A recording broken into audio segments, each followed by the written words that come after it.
ზარას პირველი ოფიციალური მაღაზია საქართველოში მსოფლიო ბრენდის პროდუქციის შეძენა ქართველ მომხმარებელს თბილისი მოლში შეეძლება. ზარას მაღაზიაში მამაკაცის, ქალისა და საბავშვო კოლექციები ყოველკვირეულად განახლდება და ფასი ევროპაში არსებული ფასების იდენტური იქნება.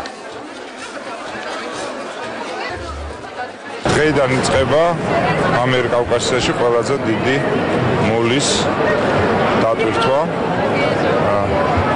26 მაღაზია იხსნება დღეს და მათგან ყველაზე ცნობილი არის ზარა, რომლის გახსნა დღევანდელ დღეს დაემთხვა. ნიშანდობლივია, რომ მარტო ერთ მაღაზიაში 170 ადამიანი მუშაობს. ძლიერად ახალკია ჯგუფი, რომელიც არის ლიცენზირებული პარტნიორი ამ ცნობილი ბრენდის.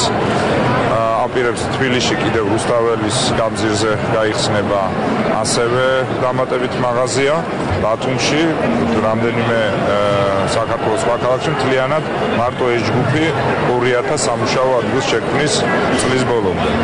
გარდა ამისა, უნდა აღინიშნოს, რომ ეს მოლი მოცულობით და მნიშვნელობით ისეთი კალიბრის არის, რომ სექტემბრისთვის, როდესაც მთლიანად ამუშავდება, ეხლა მიდის უკვე ინდივიდუალურად მაღაზიების შიდა სარემონტო სამუშაოები, 3500 ადამიანი იმუშავებს აქ.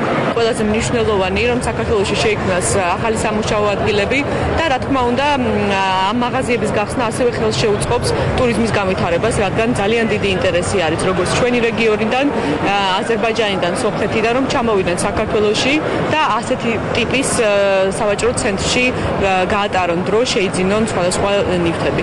საქართველოში შემოსვლა ძალიან მნიშვნელოვანი იყო, რადგან ეს ქვეყანა მოწყურებულია მსოფლიო ბრენდებს. საქართველოს ბაზარზე ზარასა და სხვა ბრენდების წარმოდგენა უმნიშვნელოვანესია.